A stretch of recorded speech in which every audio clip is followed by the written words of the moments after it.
Previous video था उसके अंदर हमने क्या देख रहे थे, हम देख रहे थे ideal and non ideal solution के बारे में देख रहे थे। लेकिन उससे पहले मैंने कुछ एक दो न्यूमेरिकल करा था। न्यूमेरिकल में बेसिकली हमने ये देखा था कि अगर एक वॉलेटाइल और एक नॉन वॉलेटाइल अगर मेरे पास सॉल्यूट अगर आपस में कभी भी आपस में अगर मिक्स करता हूं, इन दैट केस अगर मुझे वेपर प्रेशर निकाला तो कैसे निकालते हैं मैंने ऑलरेडी बता चुका हूं। एक तरीके से जो भी हमने दो क्वेश्चन कह रहे हैं वो आरएलवीपी के क्वेश्चन थे। आरएलवीपी मतलब relative lowering in vapour pressure, मैं ऑलरेडी बोल चुका हूं।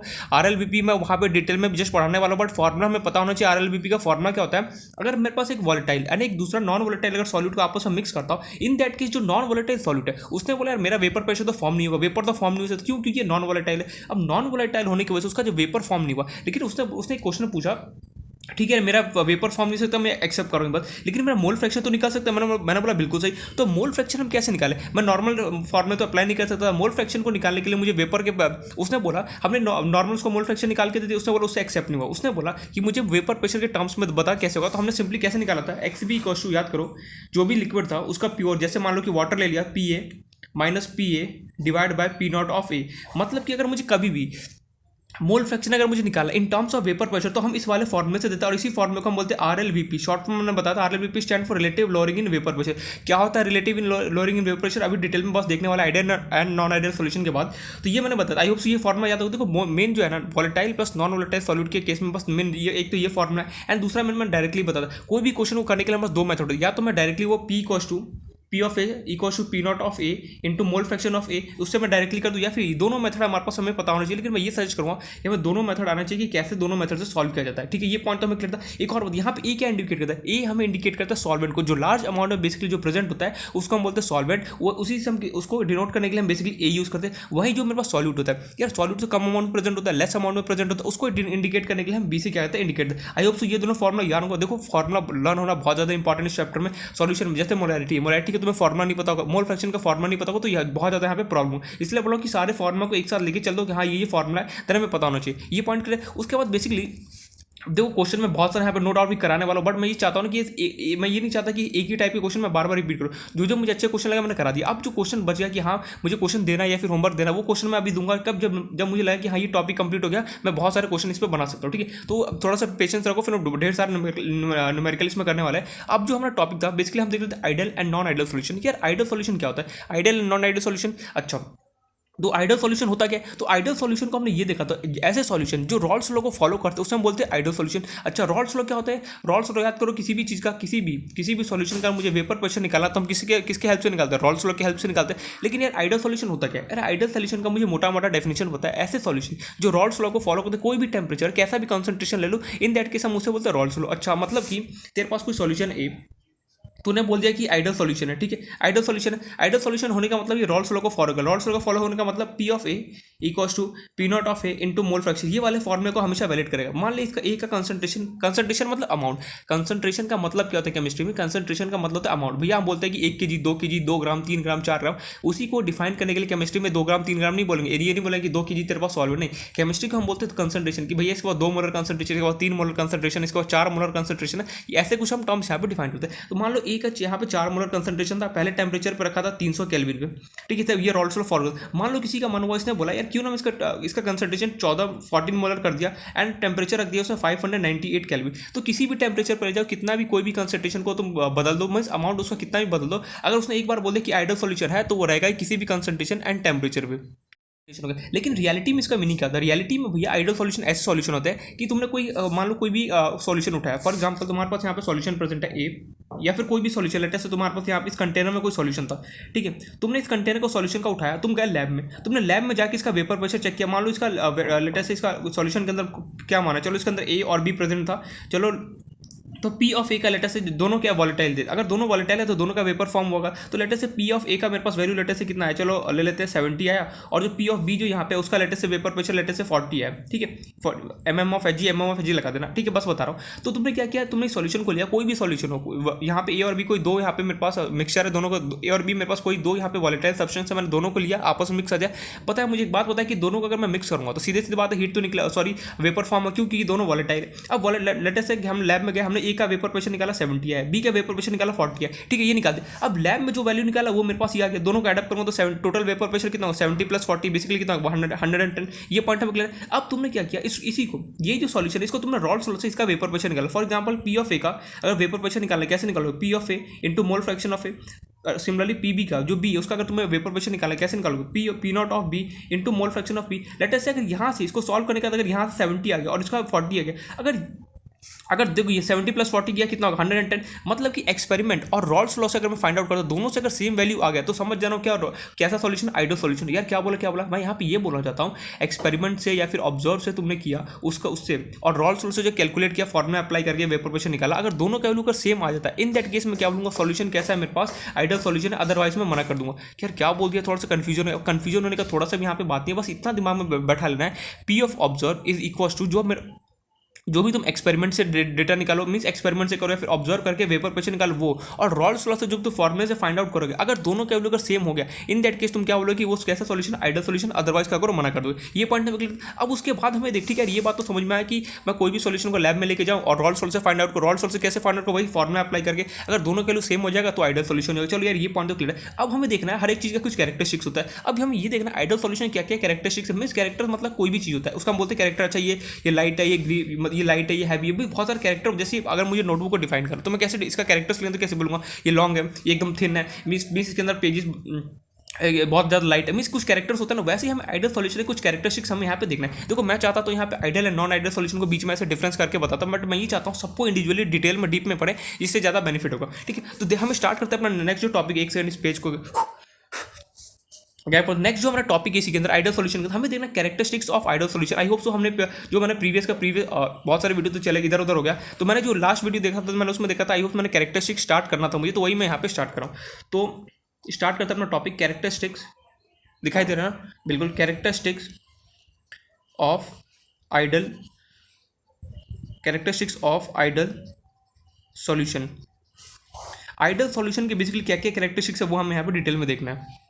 कैरेक्टरिस्टिक निकल के आता है वो आता है delta V of mixture is equal to 0। Delta V of mixture is equal to 0 क्या लिख दिया, delta V of mixture equal to 0 है क्या, ये सब कुछ बताओ, थोड़ा बस पेशेंस रखो। पहला जो इसका कैरेक्टर है आइडियल सॉल्यूशन का कि डेल्टा वी होता है, यार पहले वो 0 होता है, delta V of mixture is equal to 0, लेकिन यहाँ पे डेल्टा वी है क्या, मैंने बोला डेल्टा वी को हम बोलते हैं यहाँ पे delta we indicate for change in volume, volume को चेंज करने को बता रहे, चेंज इन वॉल्यूम। हमेशा याद रखना अगर किसी के आगे भी ये डेल्टा, ये ट्राइंगल का सिंबल लग जाए, इसको बोलते हैं डेल्टा, बोलते हैं सिंबल को क्या बोलते हैं डेल्टा। अगर किसी भी नाम के आगे या फिर किसी भी कोई भी सिंबल के अगर ये डेल्टा और ट्राइंगल वाला सिंबल लग जाए, समझ जाना उसके चेंज इन जो भी यहाँ पर लिखो। जैसे अगर मान लो डेल्टा एस लिख दिया, ठीक है, तो ये चेंज इन स्पीड के बारे में बात करो। चेंज इन स्पीड के बारे में मतलब कि पहले यहाँ था, मीन्स हमेशा अगर ये ट्राइंगल का सिंबल लग गया समझ जाना इस चेंज के बारे में बात करो। चेंज कैसे बात करो बता रहा हूँ अभी। चेंज ये डेल्टा, ये ट्राइंगल का इसको हम बोलते हैं डेल्टा बोलते हैं। यार ये चेंज का मतलब क्या है, इस लिख लेना डेल्टा की साइड में चेंज, ठीक है।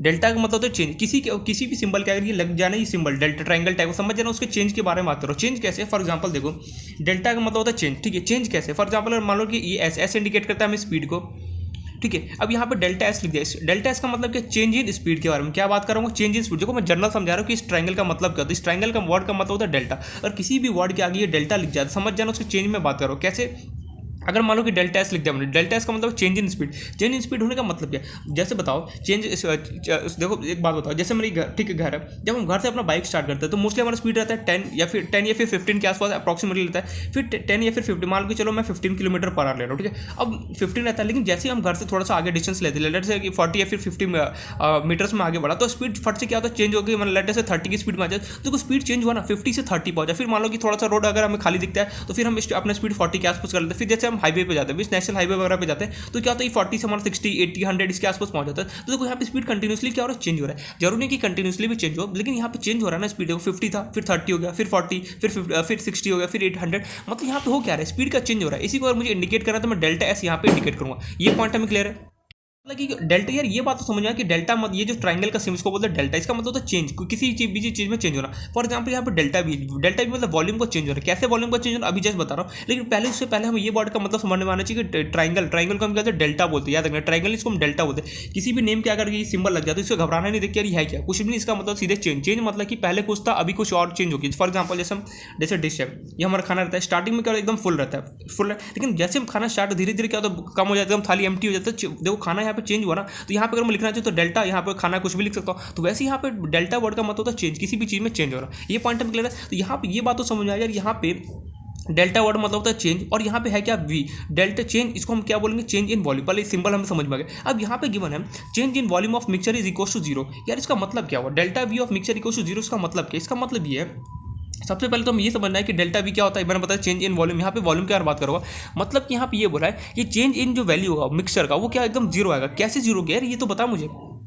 यहाँ मिक्सचर का यहाँ पे मिक्सचर का मतलब क्या है, यहाँ पे change in volume, change in volume on, change in volume on mixing, ठीक है। डेल्टा वी क्या यहाँ पे मतलब कि change in volume on mixing, मतलब कि अगर मैं दो वॉल्यूम को आपस में मिक्स करता हूँ, किसी भी चीज़ को आपस में मिक्स करता हूँ, इन दैट केस वॉल्यूम क्या चेंज होगा, उसी के बारे में हम यहाँ पर बता रहा है। मतलब कि यहाँ पे ये बता रहा है अगर मैं यहाँ पे जो किसी भी दो यहाँ पे सब्सटेंस को अगर मैं मिक्स करता हूँ उसका चेंज इन वॉल्यूम जीरो आ गया। यार कैसे, हाउ इट इज पॉसिबल, किसी भी दो चीज़ को अगर मैं वॉल्यूम लेटे से यहाँ पे मेरे पास कोका कोला है, यहाँ पे लेटे से स्प्राइट है, अगर मैं दोनों को एडअप करूँगा तो सिंपल सी बात है यार, कुछ ना कुछ, जैसे फॉर एग्जाम्पल एक सेकंड के लिए समझना, ये मेरे पास ग्लास है, इसके अंदर कोका कोला है, ठीक है, ये ग्लास है, इसके अंदर स्प्राइट है।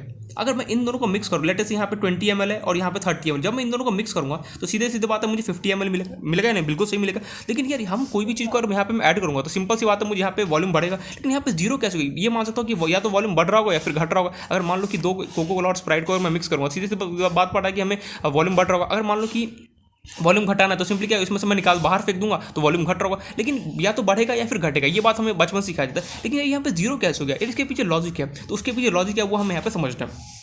तो सबसे पहले तो डेल्टा वी का मिक्सचर का मतलब क्या है, change in volume of mixture, मतलब कि जो कोई भी चीज़ दो सब्सटेंस को या फिर कितने भी सब्सटेंस को अगर आपस में मिलाऊंगा, इसके अंदर जो वॉल्यूम के अंदर जो भी चेंजेस आएगा उसके बारे में हमें देखना, उसका वैल्यू यहाँ पे क्या होता है जीरो होता है। ये याद रखना मोस्ट इंपॉर्टेंट है इसके अंदर। आइडियल सॉल्यूशन के अंदर यही इंपॉर्टेंट होता है कि delta V of mixture equal to क्या होता है जीरो होता है। इसके पीछे रीजन क्या है, अब हमें रीजन समझना है। लेकिन सबसे पहले मैं रीजन बताऊं, एक बात यहाँ पे देख लेना, डेल्टा वी ऑफ मिक्सचर का फॉर्मुला हम निकालते कैसे, देखो बुक में बस ये लिख के भाग जाएगा। मैं यहाँ पे पूरा डिटेल में बता रहा हूँ कि इसके पीछे रीजन क्या है, क्यों ऐसा जीरो हो रहा है, कि वो सब कुछ मैं यहाँ पे बता रहा हूँ। तो मैं इसलिए बता रहा हूँ ताकि समझ में आए। तो डेल्टा कभी भी अगर मुझे वॉल्यूम का, अगर मुझे चेंज इन वॉल्यूम निकालना है, उसका फॉर्मुला मेरे पास क्या होता है, डेल्टा वी। अगर कभी भी मुझे निकालना होता है तो हमें बचपन सिखाया जाता है V final minus V initial करो, तुम्हें डेल्टा वी आ जाएगा।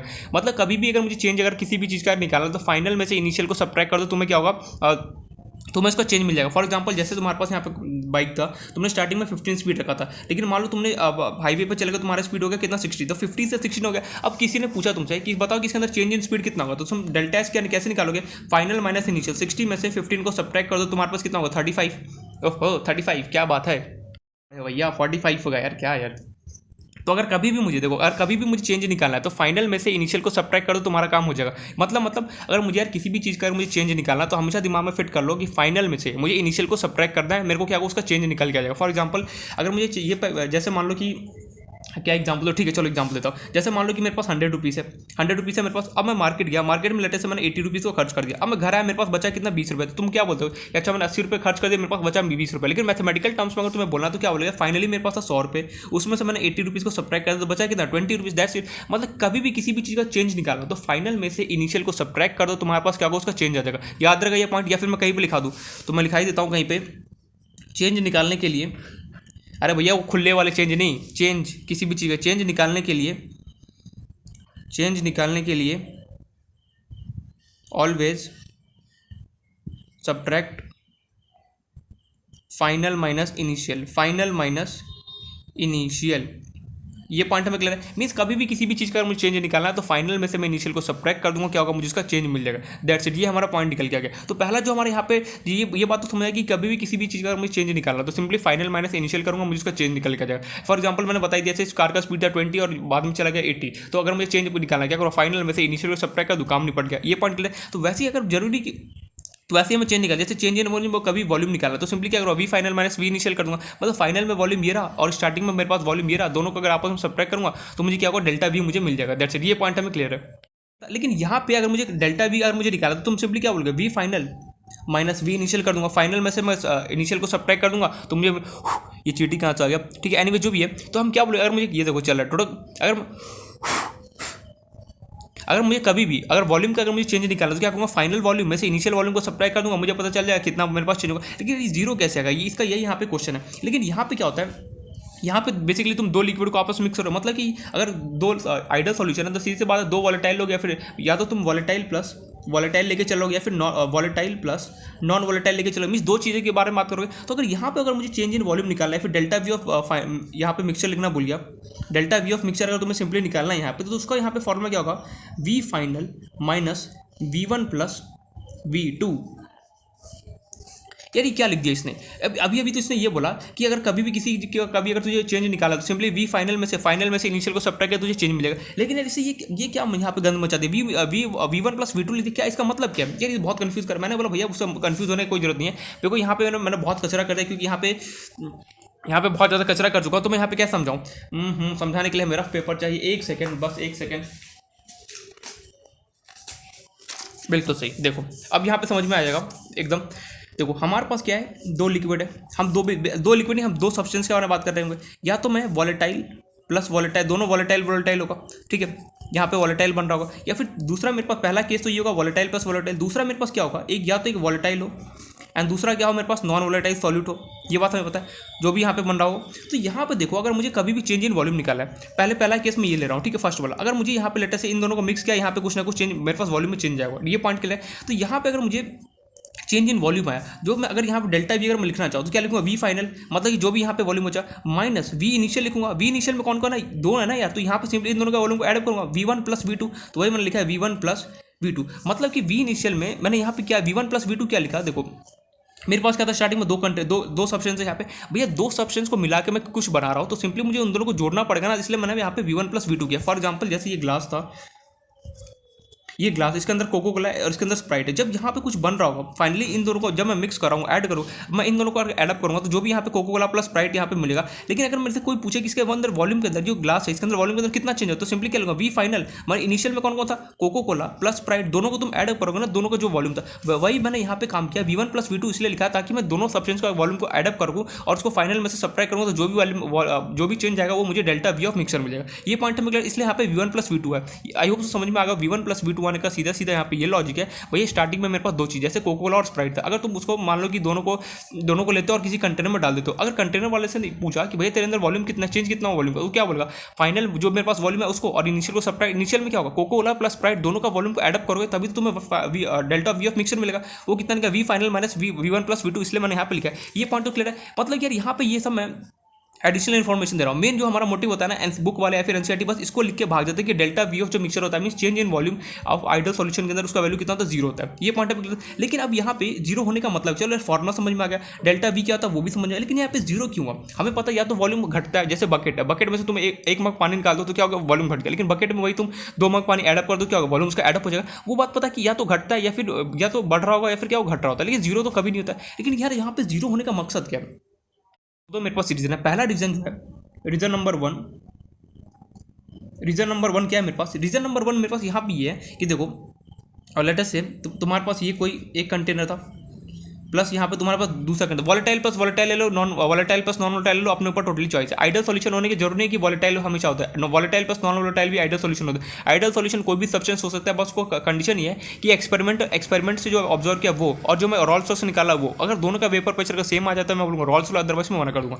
ठीक है, तो लेटेस्ट से तुम्हारे पास कोई दो सब्सटेंस है, तो लेटेस्ट से उसका तुम्हारे पास यहाँ पे कितना लिया जाए, चलो लेता हूँ और इसको लेटेस्ट से मतलब कंसंट्रेशन और कि 20 ml या फिर 20 मोलर जो मन कर लिख सकते हो। यहाँ पे फाइनली मेरे पास बना क्या, 20 प्लस 30 का तुम 30 प्लस 20 का या फिर 20 प्लस 30 एडअप करो तो यहाँ पे 50 ml या फिर जो भी, चलो ml ले लेता हूँ 50 ml, तो यहाँ पे तुम्हारा 50 ml सोल्यूशन बन रहा होगा। भैया मेरे पास यहाँ पे खाली कंटेनर था, तुमने 20 प्लस 30 दोनों को जब तुम एडअप करो तो क्या होगा, 50 ml बना। भैया यहाँ पे क्या कुछ वॉल्यूम चेंज हो रहा है, वॉल्यूम तो चेंज ही नहीं हो रहा। क्यों, ये कंटेनर कैसा था, एम्प्टी कंटेनर था। अरे यार एक सेकेंड, हाँ अब समझ में आएगा। देखो ये कंटेनर कैसे एम्प्टी कंटेनर है, स्टार्टिंग इनिशियल कंडीशन देखो, एम्प्टी मीन्स खाली है। इसके अंदर मान लो कि 20 ml तुमने कोको कोला लिया और इसके अंदर लेटेस्ट से 30 ml, बस समझाने के लिए बता रहा हूँ, स्प्राइट लिया तुमने। ठीक है, अब तुमने क्या किया, तुम्हारा मन क्या किया, क्यों ना मैं इन दोनों को उठा के इस कंटेनर के अंदर रख दूंगा। ठीक है, तो क्या किया तुमने,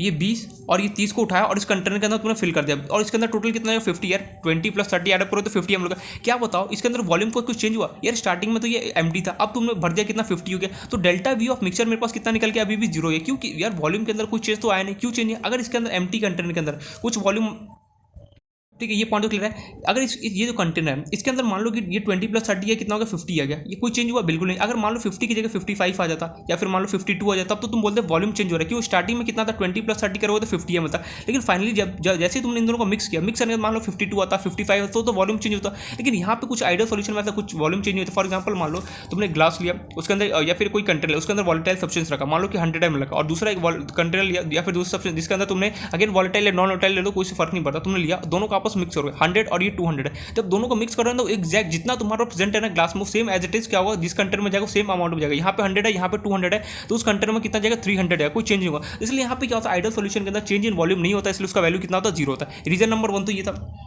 रीजन नंबर 2 क्या है, ये थोड़ा सा क्या है कि लॉजिक वाला है। देखो रीजन नंबर 1 क्या था, एकदम बच्चों जैसी बात होगी। रीजन नंबर 1 सीधे सीधे ये बात है कि जो भी यहाँ पे आइडियल सोल्यूशन में जो भी अमाउंट लेते हैं, आइडियल सोल्यूशन में क्या था कि जो भी जिस भी सब्सटेंस को अगर आपस में मिक्स करा, वो क्या था जितना मैं लूंगा, फॉर एग्जाम्पल मेरे पास 20 था, यहाँ पे 30 था, जितना मैं लूंगा उतना ही क्या होगा, जितना उस कंटेनर में फाइनली रखूंगा उतना ही मेरे पास वहाँ प्रेजेंट होगा। जैसे मान लो कि ग्लास होता है, ग्लास में तुमने एक ग्लास वाटर फिलअप किया, लेकिन मान लो तुमने दूसरा कंटेनर में रखना है, तो देखना हमेशा कुछ एक ग्लास जब तुम वाटर दूसरे कंटेनर दूसरे सबसे किसी चीज़ में रखोगे तो क्या कुछ जो एक ग्लास है उसमें अंदर कम वाटर होता है। क्यों, क्योंकि जो कुछ पानी होता है वो क्या होता है ग्लास में चिपक जाता है। लेकिन आइडियल सॉल्यूशन में ऐसा नहीं हो, जितना तुमने लिया वो एज इट इज क्या होगा दूसरे कंटेनर में जाएगा बिना किसी कंसंट्रेशन में चेंज हुए। दूसरा रीजन नंबर 2 क्या, मैं इसको लिखा नहीं रहा हूँ, आई होप तो समझ में आ गया होगा।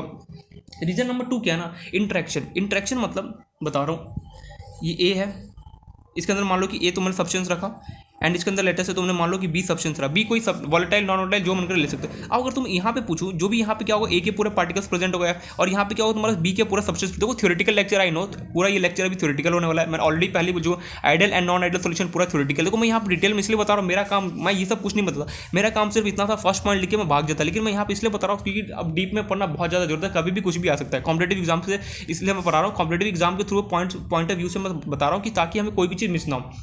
अब देखो यहाँ पे ए है और यहाँ पे बी है, अगर मैं यहाँ पे ठीक है, अब अगर मैं पूछूँ ये एकदम प्योर है, यहाँ पे लिख देता हूँ प्योर ए के अंदर कुछ भी मिक्स किया और ये पूरा क्या एकदम प्योर बी है।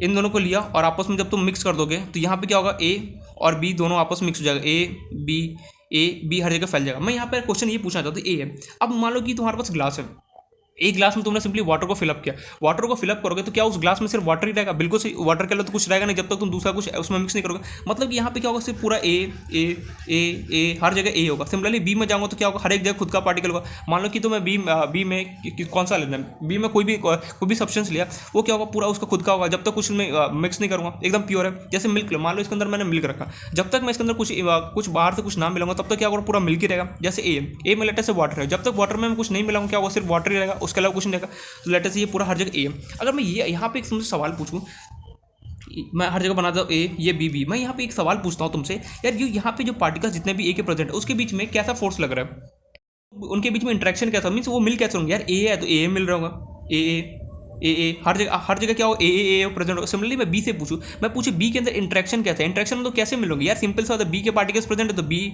और बी आपस में मिल होंगे, बी आपस में मिलेंगे, उसके अलावा तो कुछ मिल नहीं रहा। सिमिलरली अगर मैं इसमें पूछूं इसके अंदर बताओ इंट्रैक्शन कैसा है, तो इंट्रैक्शन मतलब कैसे मिलेगा, ए जाएगा बी से मिल रहा होगा, सिमिलरली बी ए से मिल सकता है, इसके अलावा कुछ होता है बिल्कुल नहीं। मतलब कि यार क्या बोल दिया इसने, कुछ समझ में नहीं। फॉर एग्जाम्पल यहाँ पे ये बोलना चाहिए, इसको रिलेट करना, जैसे मान लो कि यहाँ पे कोई बहुत बड़ा कोई सोसाइटी है, ठीक है, इस सोसाइटी में सिर्फ 2 घर है, ये पहले लेटर से कोई एक सोसाइटी है रहा एंड दूसरा सोसाइटी है रहा, दोनों अलग अलग है। मान लो ये सोसाइटी में सिर्फ एक ही घर है, तो ये सोसाइटी है वो किससे मिलेगा, उसके जो फैमिली मेंबर्स अपने फैमिली मेंबर्स से मिल रहे हो, किसी और के बाहर से तो मिलेगा नहीं। तो मान लो कि दूसरा सोसाइटी है, दूसरा सोसाइटी में भी बेसिकली क्या है कि उसका आजू बाजू कोई घर ही नहीं है, बस समझाने के लिए बता रहा हूँ, आजू बाजू कोई घर ही नहीं है। घर अगर मेरे पास प्रेजेंट नहीं है तो अगर मान लो उनको जो बी है उसके अगर घर के मेंबर्स हो, किसके साथ मिलोगे, खुद के घर के जितने भी मेंबर्स प्रेजेंट होंगे उसके साथ भाई मिलोगे, भाई बहन मिलोगे, फादर मदर मिलोगे, सिस्टर मिलोगे, इसी अपने मेंबर से ही मिलोगा। सिमिलरली एक के साथ, लेकिन मान लो ये दीवार तोड़ दिया तुम, जैसे ही दीवार तोड़ दिया तो क्या होगा, अभी सोसाइटी टूट गया, अब यहाँ पे 2 घर प्रेजेंट है, 2 घर प्रेजेंट है तो क्या होगा, ये इसके फैमिली मेंबर इसके साथ मिलोगे, इसके फैमिली मेंबर इसके साथ मिलोगे, बिल्कुल सही। तो सेम एज इट इज यहाँ पे कहानी हुआ कि जब पहले प्योर ए था, जब सिर्फ ए था तो ए अपने जो पार्टिकल्स का इंट्रैक्शन हो रहा था या फिर उनके बीच में जो फोर्स लग रहा था वो सिर्फ ए और ए के बीच में लग रहा था, उसके अलावा कोई है नहीं। सिमिलरली बी जब प्रेजेंट था तो क्या होगा, बी अपने पार्टिकल के साथ इंटरेक्ट कर रहा था या फिर बी के बीच में फोर्स लगा था। लेकिन जब तुमने इन दोनों को मिला दिया, अब मिला दिया तो क्या होगा, ये दोनों के फैमिली मेंबर आपस में एक दूसरे से बात करेंगे, इसके फैमिली इससे बात करेंगे, इसके फैमिली इससे बात करेंगे। सिमिलरली ए बी या फिर बी इंट्रैक्शन लग रहा है। तो वही यहाँ पर दूसरा रीजन होता है कि यहाँ पे ए इंट्रैक्शन हो रहा है, यहाँ पे क्या हो रहा है, बी इंट्रैक्शन हो रहा होता है, which is equals to A B के इंट्रैक्शन के। ये बहुत ज़्यादा इंपॉर्टेंट पॉइंट है। रीजन नंबर 2 क्या था, delta V change in volume of mixture 0 होने का। ए इंट्रैक्शन, इंट्रैक्शन मतलब मिल रहे होंगे आपस में, बीबी का इंट्रैक्शन और यहाँ पे ये इंट्रैक्शन, मतलब तीनों का वैल्यू क्या होता है, सेम होता है। मतलब कि जो ए था, जब ए मिले थे लेटर से मान लो इनके बीच में इंट्रैक्शन हो रहा था 10 के स्पीड से, जो भी हो, बीबी मिले तो उनके बीच में भी 10 के स्पीड से हो रहा था, और जब ए और बी जब आपस में मिल रहे होंगे ना, इनके बीच में भी 10 के स्पीड से इंट्रैक्शन हो रहा है। ये बहुत कमाल होता है यार, ऐसा कैसे हो सकता है? ऐसा होता है यहाँ पे आइडियल सॉल्यूशन के अंदर जितने भी पार्टिकल्स होते हैं खुद के बीच में भी सेम इंट्रैक्शन रहता है, सेम गैप रहता है। जब बी और बी के बीच में, बी और बी आपस में खुद के अपने पार्टिकल्स में खुद उनके बीच में भी सेम स्पीड रहता है, और जब ये दोनों आपस में जब मिलते हैं ना, उनके बीच में भी जो यहाँ पर डिस्टेंस बोलो या फिर जो इंटरेक्शन हो रहा है वो भी क्या होता है, सेम रहता है। इंटरेक्शन मतलब मिलना बोल दो या फिर डिफरेंस बोल दो, दोनों के बीच में गैप बोल दो या फिर फोर्स बोल दो, हमेशा क्या तो सेम रहता है। मतलब कि आइडियल सॉल्यूशन में कमाल की बात है कि जब खुद के साथ मिलेगा तो भी डिस्टेंस सेम रहेगा, इंटरेक्शन या फिर फोर्स सेम रहेगा। जब दूसरे पार्टिकल के साथ, जब ये बी अपने खुद के पार्टिकल के साथ मिल रहा होगा तभी क्या होगा, इसके जो ए जैसा यहाँ पे जितना फोर्स ये लग रहा था या फिर जितना इंटरेक्शन ये था सेम एज इट इज होगा। जब ये दोनों आपस में मिल रहे होंगे ना, इनके बीच में भी इंटरेक्शन क्या होगा, सेम रहेगा। डिस्टर्बेंस हो गया होगा वॉइस की वजह से। देखो यहाँ पे यार ये रीजन नंबर 2 है ना, इंटरेक्शन समझ में नहीं आएगा, ठीक है मैं बता रहा हूँ। इंटरेक्शन यहाँ पे मतलब क्या है, इंटरेक्शन बोलो या फिर फोर्स बोलो, जैसे मान लो कि तुम्हारे पास सिर्फ ए प्रेजेंट है, एक सेकेंड ग्राफ पेपर, एक सेकेंड बस। जैसे फॉर एग्जाम्पल मान लो तुम्हारे पास क्या एक कोई कंटेनर है या फिर कुछ भी मान लो जिसके अंदर सिर्फ वाटर है, सिर्फ क्या तुम्हारे पास वाटर है। अगर मैं तुमसे ये पूछूं, जो यहाँ पे वाटर के जो मॉलिक्यूल्स है ये आपस में अगर मिल रहेंगे तो वाटर और वाटर के मिल रहेंगे, सीधे सीधे बात पता है क्या, ऐसा तो नहीं होगा यहाँ पे वाटर हो जाए और यहाँ पे मान लो कुछ और आ जाए, ऐसा तो होगा नहीं। यहाँ पे अगर तुम्हारे पास सिंपली कंटेनर के अंदर वाटर के अगर प्रेजेंट है तो सिंपली अगर तुम बोला कि वाटर और जो जितने भी यहाँ वाटर के मॉलिक्यूल्स होंगे वो सिर्फ वाटर और वाटर के मॉलिक्यूल्स मिलेंगे, मींस वाटर मिल रहा होगा। तो वैसे मैंने यहाँ पे लिखा ए इंट्रैक्शन, मतलब कि जो भी यहाँ पे मॉलिक्यूल्स प्योर एकदम प्रेजेंट है वो खुद के मॉलिक्यूल के साथ आपस में इंटरेक्ट करा, उसे हम बोलते हैं ए इंट्रैक्शन, ठीक है। ए इसलिए बोला, एक इंडिकेट फॉर सॉल्वेंट को इंडिकेट करता है, B indicate for solid. For example जैसे बी मान लो, बी यहाँ पे तुम्हारे पास वाटर के, जैसे तुम्हारे पास मिल्क हो गया और यहाँ पे पूरे हर जगह मिल्क अगर भरा हुआ, तो सिंपल सा अगर मैं तुमसे ये सवाल पूछूं, यहाँ पर जो मिल्क के मॉलिक्यूल किसके साथ मिलेंगे यार, मिल्क और मिल्क में इंट्रैक्शन हो रहा है, मीन्स मिल्क और मिल्क में मिल रहे होंगे या फिर मिल्क और मिल्क एक दूसरे को फोर्स लगा रहे होंगे। लेकिन वहीं अगर मैं मान लूँ ये पूछूं तुमसे कि जब मैंने वाटर और मिल्क को अगर आपस में एडअप कर दिया, वाटर और मिल्क को जब मैं यहाँ पे एडअप को यहाँ पे मिक्स करके देता हूँ, तो यहाँ पे अगर मैं पूछूं यहाँ पे पार्टिकल किसके साथ मिलेंगे यार, वाटर और मिल्क के पार्टिकल मिल रहे, दो वाटर और मिल्क आपस में एक दूसरे से मिल रहे, या फिर मिल्क या फिर वाटर दोनों बोले एक ही बात है। तो वही मैंने यहाँ पे लिखा है ए बी इंट्रैक्शन। मतलब यार यहाँ पे होता क्या है आइडियल सॉल्यूशन में कभी, लेकिन यार यहाँ पे इक्वल्स टू लगाने का मतलब क्या, इक्वल्स टू लगाने का ये मतलब है वाटर और वाटर के बीच में जो भी इंटरेक्शन रहेगा वो, और मिल्क के बीच में इंटरेक्शन जो ये, और जो वाटर प्लस मिल्क दो जब तुम दोनों को मिला दो, इनके बीच में ऐसा एक कनेक्शन बना दिया कि उनके बीच में हमेशा इंटरेक्शन जो होगा ना वो सेम लग रहा हो। मीन्स मान लो कि वाटर वाटर के मॉलिक्यूल एक दूसरे से मिल लगे, मान लो कि इनके बीच में डिस्टेंस ब्रेड से 1 रहा, मिल्क और मिल्क के बीच में मान लो कि मिल रहे तो इनके बीच में डिस्टेंस 2 रहा, प्लस वाटर प्लस मिल्क जब आपस मिल रहे ना इनके बीच में, सॉरी वाटर और मिल्क जब आपस मिल रहे उसके बीच में डिस्टेंस 1 रहा। लेकिन जब वाटर और मिल्क जब आपस मिल रहे उनके बीच में डिस्टेंस 1 ही रहेगा, डिस्टेंस चेंज नहीं होगा। मान लो वाटर और वाटर एक दूसरे को फोर्स लगा रहे हैं, मान लो 2 न्यूटन, जब मिल्क और मिल्क भी क्या होगा, सेम वही फोर्स लगा रहा होगा जितना वाटर लगा रहा हो 2 न्यूटन। जब इन दोनों को मिक्स करोगे इनके बीच में फोर्स कितना लगा, 2 न्यूटन लग रहा है। तो वही यहाँ पे एक बात बोला गया है, रीजन नंबर 2 क्या होता है कि चेंज इन वॉल्यूम जो होता है वो हमेशा क्या होता है, जीरो होता है आइडियल सॉल्यूशन। क्यों, एक तो पहला रीजन मैंने बता दिया, उसके अंदर कोई वॉल्यूम चेंज नहीं होता फाइनल में। दूसरा जो रीजन है वो क्या होता है, इंट्रैक्शन उनके बीच में क्या होता है, सेम रहता है। इंट्रैक्शन बोलो या फिर फोर्स बोलो क्या होता है, एक ही बात है। तो आई होप सो मैंने बहुत ज़्यादा टाइम लिया delta V of change in volume mixture के बारे में बताने में, तो आई होप समझ में आ गया होगा। फिर भी कहीं डाउट होता है इन्फॉर्म करा, फिर हम उसको डिस्कस करेंगे। आई होप सो इंट्रैक्शन वाला पार्ट समझ में आ गया। इंट्रैक्शन बोलो, इंट्रैक्शन का मतलब होता है मिलना, या फिर फोर्स बोलो, दोनों क्या एक ही बात है। तो आई होप सो पहला पॉइंट क्लियर हो गया। दूसरा जो देखो यहाँ पे मेरा अगर कोई पूछे आइडियल सॉल्यूशन कैरेक्टरिस्टिक बताओ, तो तुम सिंपली ये बोल के निकल जाओगे, और तुम ज़्यादा अगर तुम्हें लगे कि हाँ मुझे ज़्यादा कुछ लिखना है तो ये सब कुछ लिख सकते हो। बट ठीक है, ये पॉइंट अगर कोई पूछो रीजन क्या है, तो सिंपली ये पहला रीजन तो ये, दूसरा रीजन ये बोल सकते हो, और पहला रीजन ये बोल सकते हो कि उनके बीच में जो वॉल्यूम होता है चेंज नहीं होता है। जो इनिशियल में था वही क्या होता है, फाइनल में हमारे पास वॉल्यूम प्रेजेंट होता है। ये पॉइंट हम क्लियर है। दूसरा जो हमारे पास जो कैरेक्टरिस्टिक्स है आइडियल सॉल्यूशन का वो है, देखो जो यहाँ पे आइडल में हो रहा है जस्ट उसका रिवर्स क्या होगा नॉन आइडल में। यहाँ पे चेंज इन वॉल्यूम क्या हो रहा है, 0 रहा है, वहाँ पे चेंज इन वॉल्यूम क्या हो, नॉट इक्वल टू 0 होगा। ठीक है, जस्ट जो आइडल में हो रहा था जस्ट उसका रिवर्स क्या होता है, नॉन आइडल में हो रहा था। सेकंड जो यहाँ पे जो हमारे पास है कैरेक्टरिस्टिक डेल्टा एच जो होता है, डेल्टा एच ऑफ मिक्सचर, उसका वैल्यू क्या होता है 0। डेल्टा एच ऑफ मिक्सचर क्या होता है 0। यार एक बात तो समझो, डेल्टा मतलब होता है चेंज, लेकिन ये एच किसको इंडिकेट, एच हीट को इंडिकेट मतलब नहीं, एच इंडिकेट कर रहा है यहाँ पे इंथैल्पी को। इंथैल्पी, यार इंथैल्पी वर्ड क्या होता है, ये केमिस्ट्री में इंथैल्पी वर्ड का मतलब होता है जो हीट एब्जॉर्ब या फिर रिलीज हो रहा है उसको हम किससे डिफाइन करते हैं, इंथैल्पी से। तो लिख लेना है बस। देखो इंथैल्पी का बारे में बताना जो तो बहुत डिटेल में चला जाएगा, 11th का टॉपिक है, बट बस इतना समझ लेना काम की इंथैल्पी क्या होता है, हीट रिलीज और absorb is defined by enthalpy. Enthalpy, ठीक है। इंथैल्पी वर्ड का मतलब होता है भैया जो हीट तुमने एब्जॉर्ब करो या फिर तुम उसको रिलीज करो, उसको किससे हम डिफाइन करते हैं, इंथैल्पी वर्ड से हम बेसिकली डिफाइन करते हैं। तो डेल्टा मतलब लग गया इसका मतलब चेंज इन इंथैल्पी, मतलब कि चेंज के बारे में कुछ ना कुछ बात करो। तो यहाँ पे चेंज इन इंथैल्पी जो होता है आइडियल सॉल्यूशन के लिए उसका वैल्यू कितना होता है, 0 होता है। कैसे, इसके पीछे रीजन क्या है, मैंने बोला देख यहाँ पे इसलिए देखना है हमने, मैंने ये बोला एक से फोकस हो रहा है ना, एक सेकंड। आप जो एच के इंडिकेट कर इंथैल्पी को, इंथैल्पी होता है क्या, जो मैं हीट या तो एब्जॉर्ब कराऊंगा या फिर जो हम रिलीज कर रहे होते हैं हीट, हम उसे क्या बोलते हैं, इंथैल्पी बोलते हैं। नो डाउट ये बात हमें पता है। ये डेल्टा एच हमें क्या इंडिकेट कर रहा है, लिख भी लेना ब्रैकेट में, change in enthalpy, change in enthalpy, ठीक है।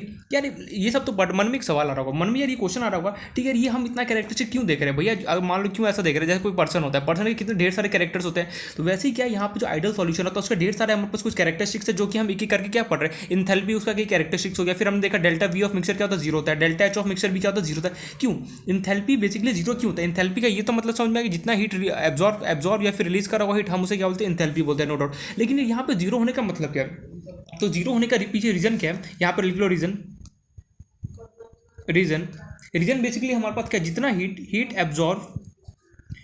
Absorb by breaking, heat absorb by breaking A और बी इंट्रैक्शन लिखना चाहो तो चलो लिख लो, is equals to heat release formation of A B interaction, ठीक है।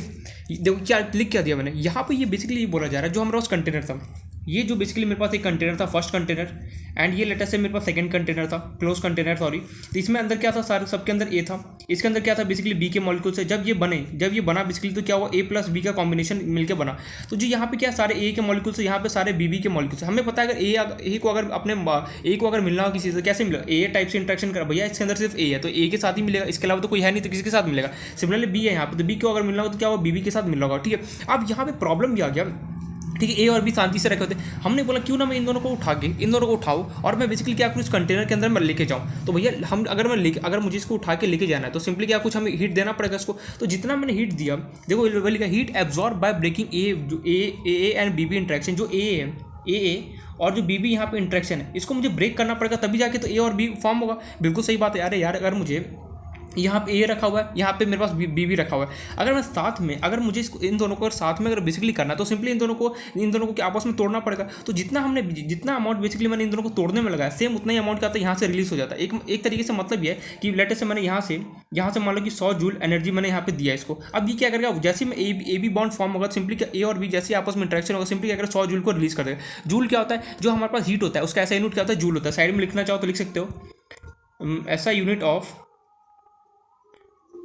हीट, ऐसा यूनिट ऑफ वर्क एक तरीके से जूल होता है। फिर हीट का भी क्या होता है बेसिकली जूल ही बोल सकते हैं हम, या फिर साइड में वर्क भी लिख सकते हो, वर्क का भी ऐसे यूनिट क्या होता है, जूल होता है। मतलब कि यार यहाँ पे हो क्या रहा है कि जो मेरे पास ए और बी भी यहाँ पे प्रेजेंट है, मैं क्या करूँ इन दोनों को मैं तोड़ के ए बी बनाना चाहता हूँ, ठीक है। अब ए बी बनाने के मुझे कुछ हीट देना पड़ेगा तभी जाके टूटेगा। तो मान लो लेटर से मैंने इन दोनों को तोड़ने के लिए 100 जूल यहाँ पे क्या किया, एनर्जी दिया। तो सिमिलरली ये दोनों इतने चला के ही बोलेंगे ठीक है मैं तोड़ दो, लेकिन जो तुमने वो हीट दिया ना मैं वापस इसको क्या करूँगा, इसको रिलीज कर दूंगा जैसे मैं A B type interaction form हुआ। तो वही इसके पीछे क्या होता है, रीजन होता है। आई होप ये समझ में आ गया होगा।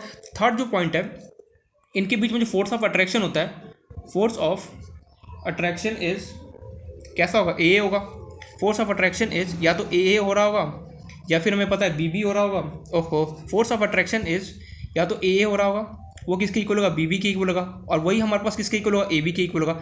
मीन्स यहाँ पे फोर्स ऑफ अट्रैक्शन भी क्या होता है, तीनों में से हो रहा है। जितना इन दोनों में आपस में ए के फोर्स लगा रहा है उतना ही क्या होगा, बी में फोर्स लगा उतना ही क्या होता है, ए बी के अंदर फोर्स लगा होता है। अब यार ये सब आया कैसे, ये सब देखो कुछ प्रॉपर्टीज, जैसे इंसान होता है, कोई टॉलर होता है कोई शॉर्टर होता है, तो हम कोई टॉलर होता है कोई शॉर्ट, कोई वेट ज़्यादा होता है, किसी का वेट क्या होता है लेस होता है। मीन्स कोई किसी का मतलब कि जो नोस होता है एकदम शार्प होता है। बहुत सारे प्रॉपर्टीज होते हैं ना पर्सन टू पर्सन। जैसे कोई बाईसाइकिल में बहुत सारे डिफरेंट टाइप के बाईसाइकिल है, तो हम ये तो नहीं बोल सकते ना अब वो प्रॉपर्टी दे दिया तो हमें तो पढ़ना पड़ेगा। तो वही एक तरीके से क्या, एक तरीके से सारे प्रॉपर्टीज है, जैसे पर्सन टू पर्सन प्रॉपर्टीज होता है डिफरेंट। जैसे जब नॉर्थ ईस्ट को देखो वो और जैसे तुम साउथ इंडियन में जाओगे बहुत ज़्यादा प्रॉपर्टी डिफरेंट हो जाता है। वैसे सेम एज इट इज क्या यहाँ पे भी आइडल एंड नॉन आइडल हमें बना के कुछ हम आइडल्स की प्रॉपर्टीज देख रहे हैं। हम पर्सन को कंपेयर करने के लिए देखते हैं, हाइट देखते हैं, कलर देखते हैं, ये सब कुछ देखा जाता है मोस्टली इंटरव्यू राउंड में, बट किसी को कंपेयर नहीं करना चाहिए एनीवेज। बट वैसी सेम एज इट इज क्या एक तरीके से यहाँ पे प्रॉपर्टीज आइडल के बारे में। तो जो आइडल सॉल्यूशन के अंदर जो इंट्रैक्शन बोलो वो भी तीनों में इक्वल होता है, फोर्स ऑफ अट्रैक्शन भी तीनों में क्या होता है आपस में इक्वल होता है। ये पॉइंट क्लियर हो गया। अब ये नेक्स्ट जो यहाँ पे पॉइंट है वो तुम्हारे थोड़ा सा एडिशनल इन्फॉर्मेशन रहेगा।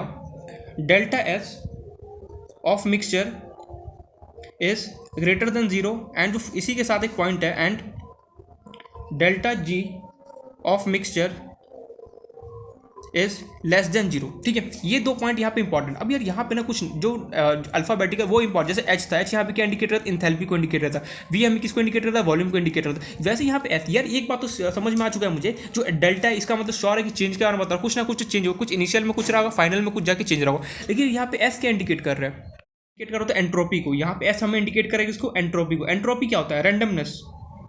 एंट्रोपी का मीनिंग होता है, meaning of entropy is randomness।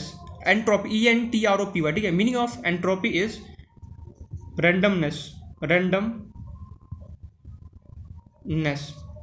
ठीक है। मतलब एंट्रोपी होता है, एंट्रोपी का मतलब रैंडमनेस। जैसे मान लो कोई यहाँ पे चीज़ है, उसको तुमने एकदम सही तरीके सिस्टमेटिक वे में रखा, और वहीं अगर मान लो तुमने कोई चीज़ कोई यहाँ पे प्रेजेंट को इधर उधर फेंक के रहा है, उसे इधर उधर फेंका है, उसको क्या मतलब रैंडमनेस तरीके से फैला हुआ है, उसे बेसिकली केमिस्ट्री में उसे एंट्रोपी बोला जाता है। तो मतलब कि यहाँ पे आइडियल सोल्यूशन होता है, उसका एंट्रोपी क्या होता है, ग्रेटर देन 0 होगा। अगर ग्रेटर देन 0 होगा तो सीधी सी बात है पॉजिटिव होगा। तो यहाँ पे लिखने से कई बुक वाले डेल्टा एस पॉजिटिव लिखते हैं, तो पॉजिटिव होने का सीधा सीधा मतलब भैया अगर 0 से ग्रेटर देन है तो सीधे सीधी बात है पॉजिटिव होगा। वही ठीक है, ये पॉइंट तो क्लियर हो गया। एफ मतलब होता है एंट्रोपी, जो हमें पता होना चाहिए। एंट्रोपी मतलब होता है रैंडमनेस, मींस कोई भी चीज़ इधर उधर, बहुत सारे मॉलिक्यूल इधर उधर बिखरे होंगे, जितना ज़्यादा मतलब कि समान रैंडमनेस तरीके से फैला होगा मॉलिक्यूल, उतना ज़्यादा उसका क्या होगा, एंट्रोपी क्या होता है, ज़्यादा होता है। याद रखने पर जितना ज़्यादा रैंडमनेस होगा सिंपली उसका एंट्रोपी क्या उतना ही ज़्यादा होगा। मींस जितना सिस्टमेटिक वे में होगा उसको उतना ही क्या, उसका एंट्रोपी जो क्या होगा, कम होगा। ठीक है, ये पॉइंट तो क्लियर हो गया। अब यहाँ पे डेल्टा मतलब चाहिए, जी क्या है, जी याद और हमने इलेक्ट्रोकेमिस्ट्री में पढ़ा था, गिब्स फ्री एनर्जी के नाम से। जी हमारे पास क्या है, गिब्स फ्री एनर्जी। हमने यहाँ पे इलेक्ट्रोकेमिस्ट्री में गिब्स फ्री एनर्जी का मैंने फॉर्मुला भी दिया था, मैंने बताया हुआ था गिब्स फ्री एनर्जी क्या होता है, तो मैं यहाँ पे बिल्कुल भी रिपीट नहीं करने वाला हूँ। तो जी क्या होता है, बेसिकली गिब्स फ्री एनर्जी होता है। अब यहाँ पे जो गिब्स फ्री एनर्जी होता है क्या होता है, मैं यहाँ पे नहीं बताने वाला, तुम्हें खुद तुम्हारा होमवर्क है कि तुम इलेक्ट्रोकेमिस्ट्री मैंने बताया था, फॉर्मुला भी मैंने दिया था, डेल्टा जी को माइनस NF याद करो, इसके अलावा कुछ था उसके आगे, ठीक है, तुम खुद से करना। यहाँ पे देखो जी क्या इंडिकेट है, गिब्स फ्री एनर्जी होता है, जो आइडियल सॉल्यूशन होता है। अगर वो लेस देन 0 है, लेस देन 0 होगा मतलब क्या, 0 से छोटा मीन्स नेगेटिव होगा। तो मीन्स जो डेल्टा जी होता है वो कैसा होता है, हमारे नेगेटिव होता है। कई बुक वाले इसको नेगेटिव लिखते हैं, ना लेस देन 0 ना लेके नेगेटिव लिख देते हैं। तो ये मैंने यहाँ पे पॉइंट बता दिया। ये 2 इंपॉर्टेंट पॉइंट है। डेल्टा एस क्या होता है, एंट्रोपी होता है। एंट्रोपी मतलब क्या होता है, रैंडमनेस। मींस जितने भी आइडियल सॉल्यूशन होगा उनका एंट्रोपी क्या होता है, पॉजिटिव होगा या फिर ग्रेटर देन 0 बोला। जितने भी हम जो आइडियल सॉल्यूशन उसका गिब्स फ्री एनर्जी क्या होता है, लेस देन 0 होता है या फिर उससे नेगेटिव। 0 से छोटा होगा तो सीधे बात है क्या होगा, मैं नेगेटिव बोलूँगा। तो ये बेसिकली कुछ हमारे पास कुछ प्रॉपर्टीज है आइडियल सॉल्यूशन के बारे में, जो कि हमने यहाँ पे देखा। तो आई होप तो समझ में आ गया कि आइडियल सॉल्यूशन क्या होता है, क्या क्या उसके प्रॉपर्टीज है। सबसे पहले डेल्टा जी ऑफ मिक्सचर देखा, वो क्या होता है, 0 होता है।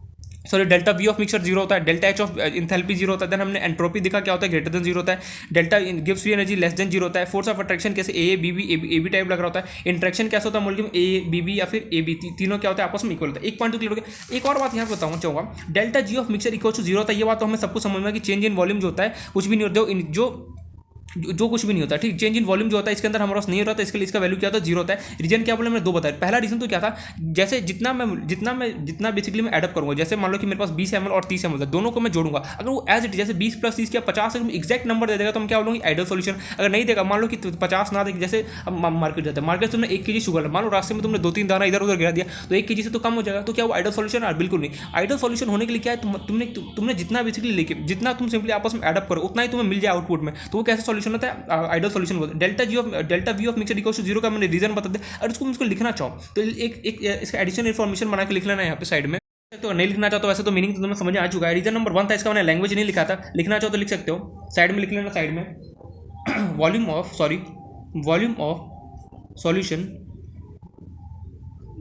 Solution is equals to the sum of volume of components. उसका मीनिंग वही है कि जो भी मेरा फाइनल वॉल्यूम होगा वो किसके इक्वल होगा, जितने मेरे पास वॉल्यूम प्रेजेंट है उन सबको मैं जोड़ दूंगा। फॉर एग्जांपल जैसे यहाँ पे, ठीक है चलो समझ में आ जाएगा। जैसे यहाँ पे मान लो ए, यहाँ पे लेटर से बी, और भी लेना चाहो चलो 2 ही ले लेते हैं। अगर मान लो हमें यहाँ पे 2 से ज़्यादा लेना नहीं होता, बट फिर भी मैं बताता हूँ 2 ही हम लेते हैं, ठीक है। अगर मान लो यहाँ पे कुछ बन रहा होगा, ए और बी यहाँ पे प्रेजेंट, इसका कंबाइन करूँगा तो क्या होगा, A + B मुझे मिलेगा। लेटर से ए 100 ml है, एंड बी मेरे पास 150 ml, इन दोनों को एडअप करो कितना होगा तुम्हें 250 ml मिला। अगर तुम्हें same as it is amount यहाँ पे जो फाइनल बन रहा होगा उसमें सेम एज इट इज तुम्हें 250 ml मिल जाएगा, तो कैसा सॉल्यूशन हो, आइडियल सॉल्यूशन। वही लिखा है volume of solution, volume of जो ये सॉल्यूशन होगा वो किसके इक्वल होगा, देखो V A plus volume of V A plus क्या होगा, वॉल्यूम ऑफ बी के इक्वल वी के इक्वल होगा। वही मैंने यहाँ पे पॉइंट लिखा है। आई होप ये एडिशन इन्फॉर्मेशन जो मैंने दे दिया। तो यहाँ पे हमने आइडियल सॉल्यूशन का बारे पूरा देख लिया। Delta V of mixture zero क्यों होता है, क्योंकि जो वॉल्यूम ऑफ सॉल्यूशन होता है वो किसके इक्वल होता है, volume of each component means volume 1 plus volume 2। दूसरा रीजन क्या था, उनके बीच में जो इंटरेक्शन होता है क्या होता है, इक्वल होता है, ये रीजन था। थर्ड और क्या क्या प्रॉपर्टीज, वो हमने यहाँ पे चारों प्रॉपर्टीज बता दी। अब हमें यहाँ पे कुछ ग्राफ बनाना है। याद करो जो हमने स्टार्टिंग इलेक्ट्रोकेमिस्ट्री में बेसिकली वहाँ पे कोलरोसोव लॉ जो हमने देखा था, वहाँ पे एक ग्राफ बनाया था मोल फ्रैक्शन से रिलेटेड। इतनी जल्दी भूल गए, याद करो मैंने वहाँ पे एक मोल फ्रैक्शन या फिर सॉल्यूशन में बेसिकली ग्राफ बनवाया था मोल फ्रैक्शन से रिलेटेड। तो यहाँ पे भी आइडियल सॉल्यूशन के लिए हमारे पास एक ग्राफ होता है जो कि हमें देखना है ध्यान से, वो हमारे लिए थोड़ा सा इंपॉर्टेंट है। तो यहाँ पे लिख लो graph of ideal solution, short form में लिख रहा हूँ आईएस। तो हमें ग्राफ देखते हैं आइडियल सॉल्यूशन का। बेसिकली ग्राफ क्या होगा, ग्राफ ठीक है जिसे याद रहे अच्छे से, एक बॉक्स टाइप का ही बना लो, सबसे बेस्ट दिखाई तो दे रहा है ना, ऐसा नहीं है बिल्कुल दिखाई दे रहा है, ठीक है। ये बेसिकली मेरा डब्बा टाइप का जो वाई एक्सिस है, इसको हम बोलते हैं वाई एक्सिस। ये क्या होता है, एक्स एक्सिस होता है।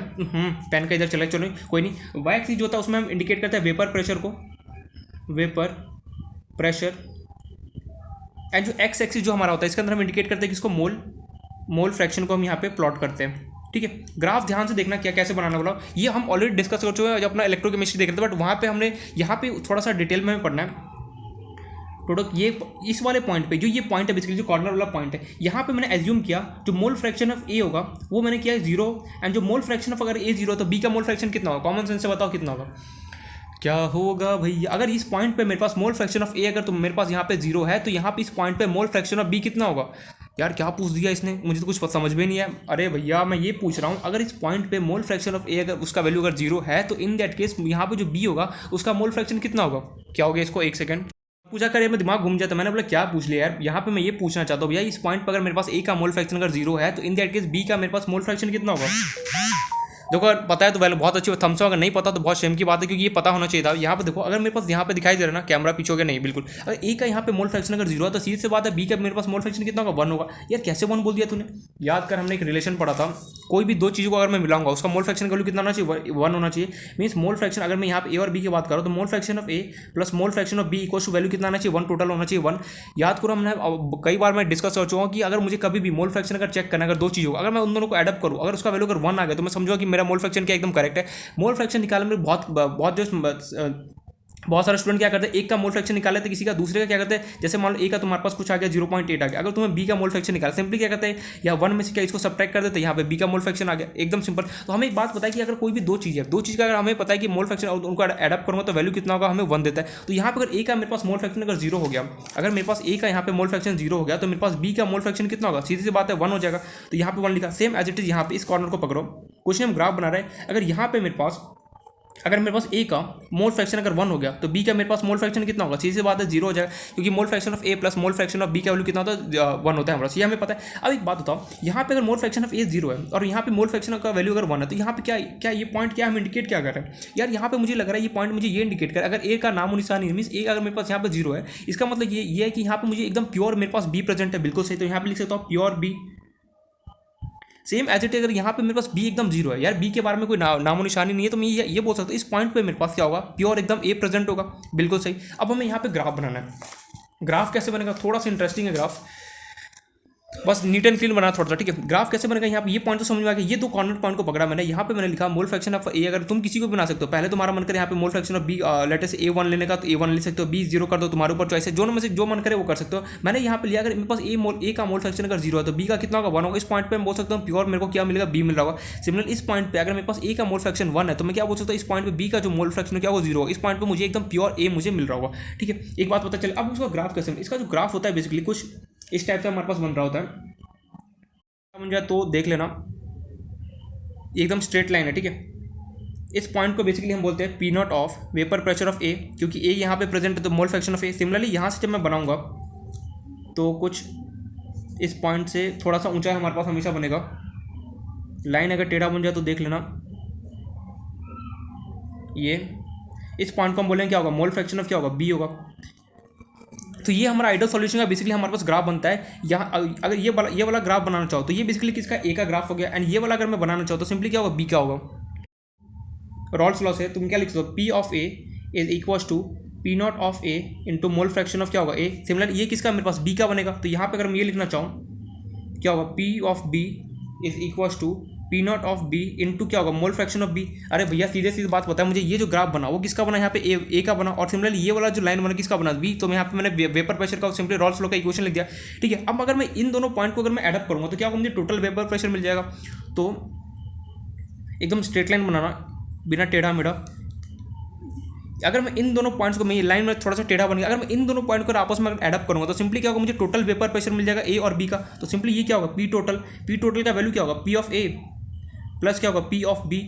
पी ऑफ ए का वैल्यू कितना है, P naught of A into X A, plus B का वैल्यू लिखो कितना होगा, P naught of A B into क्या होगा, एक्स बी जाएगा। तो ये बेसिकली हमारा कुछ आइडियल सॉल्यूशन का बेसिकली हमारे पास ग्राफ बनता है। आई होप वो समझ में आ गया। सिंपली मैंने क्या किया, यहाँ पे अगर मैं मोल फ्रैक्शन अगर ए को 0 मानता हूँ तो बी क्या होगा, 1 हो जाएगा। अगर यहाँ पे मैं मोल फ्रैक्शन ए को अगर 1 मानता हूँ तो सिंपली क्या होगा, बी मेरे पास क्या होगा, 0 बनेगा। तो ये ग्राफ क्या होता है, एकदम स्ट्रेट लाइन बेसिकली हमारे पास बनता है। और इस पॉइंट को बोलते हैं, ये वाला पॉइंट क्या होगा, पी नॉट ऑफ ए हो। क्यों, क्योंकि देखो यहाँ पे मोल फ्रैक्शन ए है, ए का वैल्यू कितना 1, एकदम प्योर है। तो सिंपली मुझे यहाँ पे प्योर मिल रहा होगा, तो पी नॉट ऑफ ए आ गया। सिमिलरली यहाँ पे मोल फ्रैक्शन ऑफ बी कितना 1 है, तो मुझे प्योर एकदम बी मिलेगा। अब मन में सवाल ये आगे, ये ए मेरे पास नीचे और बी मेरे पास आगे, ऐसा क्यों, ये कुछ नहीं, एकदम क्या बोल, इसको एक्सपेरिमेंटली ग्राफ आया हुआ जिसे हमें क्या करना, फॉलो करना होता है। तो ये बेसिकली हमारे पास आइडियल सॉल्यूशन का ग्राफ होता है। कैसे होता है, आई होप पता चले। कई बार एग्जाम में डायरेक्टली तुम्हें चार ऑप्शन देके पूछ लेता है कि ग्राफ ऑफ, तुमसे पूछा ग्राफ ऑफ आइडियल सॉल्यूशन, और ग्राफ ऑफ आइडियल सॉल्यूशन तुमसे पूछ लेगा, तो सिंपली हमें ये बताना आना चाहिए। ये पॉइंट हमें क्लियर है। रेड वाला जो मैंने लाइन, ये क्या होगा, पी टोटल मीन्स इन दोनों पॉइंट्स को जब तुम आपस में ज्वाइन करोगे तो क्या होगा, तुम्हें पी टोटल यहाँ से सिंपली मिल रहा होगा। यार ये बात तो समझ, मीन्स ये ग्राफ ऑफ क्या होता है, आइडियल सॉल्यूशन होता है। ग्राफ समझ में आ गया। अब इसको कुछ एग्जांपल देख ले। अगर तुम एग्जांपल अगर मैं लिखना चाहूँ यहाँ पे, तो लेट अस से लिखना चाहो तो एग्जांपल में हमारे पास कुछ नहीं, बस कोई ऐसे कौन से कंपाउंड, ऐसे कौन से बेसिकली बहुत सारे कंपाउंड से इन्फिनिटी कंपाउंड से कोई भी कंपाउंड ले सकते हो, बट मैं कुछ यहाँ पे स्पेसिफाई एग्जांपल दे रहा हूँ। जैसे अगर मान लो तुम CH3 मिथाइल हाइड्रोक्साइड को अगर इथाइल हाइड्रोक्साइड के साथ अगर तुम मिलाओगे तो तुम्हें सिंपली आइडियल सॉल्यूशन का, तुम्हें आइडियल सॉल्यूशन है ये। कुछ आइडियल सॉल्यूशन के मैं एग्जांपल दे रहा हूँ, एग्जांपल ऑफ लिख लेना यहाँ पे, एग्जांपल्स ऑफ आइडियल सॉल्यूशन ऊपर, एग्जांपल ऑफ आइडियल सॉल्यूशन, ठीक है। पहला एग्जांपल हो गया। दूसरा अगर मैं लिखूँ तो लेट अस से C2H5Cl प्लस C2H5, अगर मैं लेटर से ब्रोमीन ले लूँ, जैसे फॉर एग्जांपल थर्ड एग्जांपल अगर मैं लेना चाहूँ तो C6H6 बेंजीन प्लस अगर मैं टॉल्यून को अगर मैं मिक्स कर दूँ आपस में, ये बेंजीन है और इसको हम बेसिकली टॉल्यून बोलते हैं। तो ये भी आइडियल सॉल्यूशन का एग्जांपल हो गया। नेक्स्ट अगर मैं लेना चाहूँ तो जैसे for example C2H5 chlorine plus C2H5 chlorine, ये एग्जांपल तो नहीं होगा, कर लो ये नहीं होगा। C2H4 लेटर से मैं Br2 ले लेता हूँ, बिल्कुल ये Br2 है ब्रोमीन प्लस C2H4 Cl2। तो ये कुछ एग्जांपल है बेसिकली आइडियल सॉल्यूशन। और भी बहुत सारे एग्जांपल देते हैं, बस कुछ हमारे पास एग्जांपल जो हमें देख लेना है, याद करने की कोई जरूरत, बस एक बार पता होना चाहिए। यहाँ होमवर्क ये दे रहा हूँ, होमवर्क है इन सारे कंपाउंड्स को तुम्हें इसके नीचे नेम लिखाना चाहिए, और मैं चेक करूंगा बिल्कुल जितने भी सारे नीचे कंपाउंड्स लिखा C2H5Cl क्या होता है। और मैं चाहता हूँ खुद से एक बार ट्राई करो, खुद से अटेम्प्ट करो। जो हम बचपन से हमने 10th क्लास में जैसे IUPAC पढ़ा था, बिल्कुल पढ़ा था, तुम्हें इन सबका नेमिंग लिखना है। कैसे लिखोगे मैं नहीं बताने वाला, तुम्हें सिंपली IUPAC की हेल्प लेकर तुम्हें सबका नीचे यहाँ पे नेम लिखना है। जैसे ये बेंजीन है, ये टॉल्यून है, ये मिथाइल हाइड्रोक्साइड है, ये इथाइल हाइड्रोक्साइड है, बाकी क्या हो तुम्हें खुद से यहाँ पे अटेम्प्ट करना है। कुछ ये एग्जाम्पल आइडियल सॉल्यूशन के, अगर तुम इन दोनों को मिक्स करो तो क्या आइडियल सॉल्यूशन मिलेगा। मींस कुछ एग्जांपल्स है आइडियल सॉल्यूशन को जो हमने यहाँ पे देख लिया। तो यहाँ पे एक तरीके से हमारा आइडियल सॉल्यूशन है, यहाँ पे हमारा पूरा कंप्लीट होता है। मैंने यहाँ पे पूरा ग्राफ बता दिया, उसे कुछ प्रॉपर्टीज बता दिया, और यहाँ पे मैंने सिंपली कुछ एग्जांपल भी दे दिया। अब जो हमारा नेक्स्ट जो टॉपिक है जिसका नाम है non ideal solution, non ideal solution. अब हम इसके बारे में पढ़ना है। देखो जो आइडियल सॉल्यूशन होता है ना, जस्ट इसका रिवर्स क्या होता है, मेरा नॉन आइडियल सॉल्यूशन होता है। हर जगह वहाँ पे आइडियल सॉल्यूशन में 0 0 0 हो रहा था, यहाँ पे क्या होगा, नॉट इक्वल टू 0 होगा, दैट्स इट। बाकी कोई भी डिफरेंस नहीं है। जैसे वहाँ पे आइडियल सॉल्यूशन में डेल्टा V ऑफ मिक्सचर क्या होता है, 0 हो रहा था, यहाँ पे डेल्टा V ऑफ मिक्सचर क्या होगा, नॉट 0 होगा। तो वैसे ही जैसे वहाँ पे डेल्टा H मेरे पास 0 हो रहा था, यहाँ पे डेल्टा H क्या होगा, नॉट 0 होगा। ऐसे कुछ यहाँ पे हमारे कैरेक्टरिस्टिक्स है जो हम एक एक करके पढ़ना है। तो स्टार्ट करते हैं। सबसे पहले तो देखते हैं नॉन आइडियल सॉल्यूशन होता क्या है। The solution which not follow not follow Raoult's law, the solution which not follow Raoult's law at any temperature and concentration, at any temperature and concentration is called non-ideal solution, non-ideal solution. ये बात तो समझ में आया कि ऐसे solution जो Rawls law को फॉलो नहीं करेंगे उसे मैं क्या बोलूंगा, नॉन आइडल सॉल्यूशन बोलूंगा। ये तो क्या होगा, किताबी बात हो गई, लेकिन रियलिटी में इसका मीनिंग क्या है? देखो नॉन आइडल सॉल्यूशन ऐसा होता है, अब तो आइडल एंड नॉन आइडल तुम खुद से भी कंपेयर कर सकते हो। नॉन आइडल नाम ये नॉन नॉन मतलब क्या होना कि जस्ट उसका रिवर्स होना। आइडल सॉल्यूशन में क्या हो रहा था कि मैं कोई भी सॉल्यूशन को लैब में लेके जाता था, वहां से जो मैं वेपर प्रेशर निकल गया था वो, और अगर मैं रॉल्स लॉ से फाइंड करता था उस सॉल्यूशन का वेपर प्रेशर, तो दोनों का अगर सेम आ गया तो मैं क्या बोलता था, ये आइडल सॉल्यूशन है। तो वहीं नॉन आइडल सॉल्यूशन में क्या हो रहा होगा, रिवर्स हो रहा होगा यार। हमें वैसे नाम से ही पता चला नॉन नॉन मतलब क्या, जस्ट रिवर्स होना। यहाँ पे क्या होगा, तुम पी ऑफ ऑब्जर्व बोलो या फिर एक्सपेरिमेंटल बोल दो, या फिर तुम एक्सपेरिमेंट बोल सकते हो। तुमने किया और तुमने रॉ सॉल्यूशन से सिंपली मान लो कोई तुम्हारे पास यहाँ पे सॉल्यूशन था, यहाँ पे लेटर से कोई सॉल्यूशन था ए, ये क्लोज कंटेनर, ठीक है ए, और ये मान लो बी था, इसको तुमने किया क्लोज करके यहाँ पे ए और बी बना। तुमने सिंपली क्या किया, इस सॉल्यूशन का तुमने सबसे पहले एक्सपेरिमेंट लैब में गया और वहाँ से तुमने वेपर प्रेशर निकाला जो भी निकल गया, और सिंपली इसी सॉल्यूशन का दोबारा तुमने क्या, रॉल्स लॉ की हेल्प लेके तुमने यहाँ पे इसका वेपर प्रेशर निकाला। रॉल्स लॉ कैसे हेल्प लेकर निकालोगे, P naught of A into x, जो भी यहाँ पे प्रेजेंट है उसका उससे निकालोगे। यहाँ देखो यहाँ पे भी वॉलेटाइल प्लस वॉलेटाइल हो सकता है, फिर वॉलेटाइल प्लस नॉन वॉलेटाइल कुछ भी हो सकता है। दोनों हर जगह क्या होता है, ये वैलिड होता है। आइडल और नॉन आइडल सॉल्यूशन भी हर जगह वॉलेटाइल प्लस वॉलेटाइल के इसमें वैलिड होता है, या फिर वॉलेटाइल प्लस नॉन वॉलेटाइल हो वहाँ पर भी आइडल सॉल्यूशन वैलिड होता है। नॉन आइडल में भी सेम कहानी होता है। तो तुमने क्या किया, इस सॉल्यूशन को लेके गए, तुमने केमिस्ट्री लैब में गए और तुमने ऑब्जर्व किया वैल्यू जो भी इसका वेपर प्रेशर है, ठीक है। लेटेस्ट से मान लो इसका वेपर प्रेशर ऐसे ही बता रहा हूँ 50 mm ऑफ एच जी आया। mm ऑफ एच जी मतलब वेपर प्रेशर का यूनिट है। सिंपली तुमने इसी सॉल्यूशन का रॉल्स लॉ से तुमने निकाला, तो रॉल्स लॉ से कैसे निकाला, P naught of A into X A plus क्या करोगे, P naught of B into X B. Latest से तुमने रॉल्स लॉ से निकाला, तुम्हारे पास क्या आ गया 150 आ गया। पहले तुम 50 आया था, जो एक्सपेरिमेंट से किया तुम्हारे पास 50 आया था, लेकिन रॉल्स लॉ से निकाला तुमने 150। क्या ये दोनों सेम है? बिल्कुल नहीं। तो यहाँ पे क्या होता है कि दोनों का वैल्यू डिफरेंट होता है। ऐसे सॉल्यूशन को हम बोलते हैं नॉन आइडल सॉल्यूशन। मतलब कि नॉन आइडल सॉल्यूशन को अगर मैं एक लाइन में बोलना चाहूँ तो ऐसे सॉल्यूशन जो एक्सपेरिमेंट में करूँ, एक्सपेरिमेंट में सॉल्यूशन को ले जाऊँ और अगर मैं ऑब्जर्व करूँ उसका वेपर प्रेशर और जो मैं रॉल्स लॉ से निकालता हूँ उसका, इन दोनों का वेपर प्रेशर का हमेशा डिफरेंट आएगा। तो ऐसे सॉल्यूशन को मैं क्या बोलूँगा, नॉन आइडल सॉल्यूशन बोलूँगा।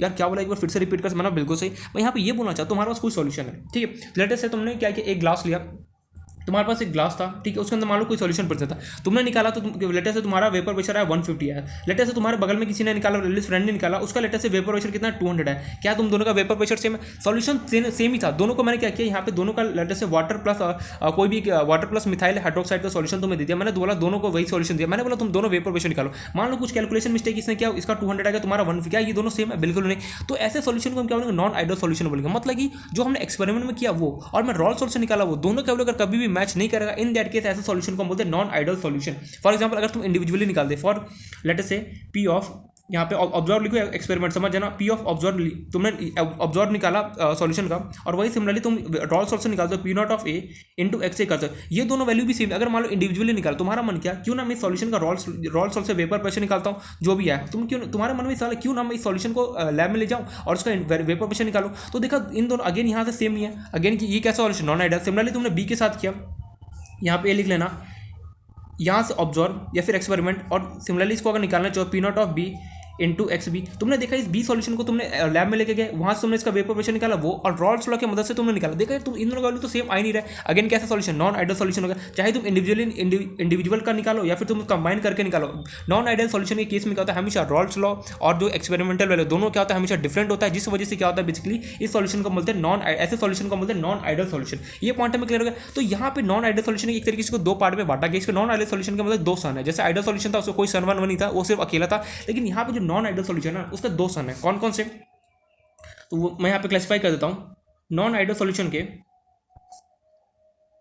बेसिकली दो सन थे। पहला जो सन था उसको हम बोलते हैं पॉजिटिव डेविएशन, पॉजिटिव डेविएशन नाम इसका पॉजिटिव, ठीक है। एंड दूसरा जो हमारे पास सॉल्यूशन है उसको बोलते हैं नेगेटिव। मैं पूरा लिखना भूल गया, यहाँ पे लिखना POSTIV, स्पेलिंग लिखना पूरा, नेगेटिव डेविएशन।